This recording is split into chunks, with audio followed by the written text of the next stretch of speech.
Gece her hafta geldik. 10 lira olmuş. Ne yapmayacağız? Buralara onu koyuyoruz. Git hadi oradan. Git. Hayır. Hadi yetiş. Hadi çabuk, hadi çabuk. Koşun. Hayır. Koşun. Hızlı. Koş.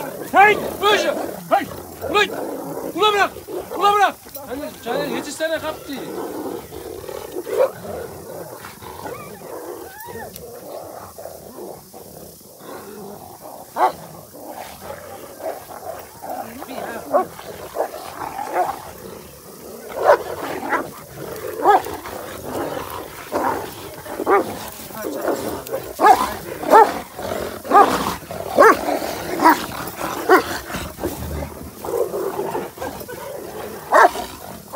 Küçük de iyi yardıma gidiyor. Ama vurmasın tanır onları. Akşam çoktan vurdular. Lan araba gidiyor.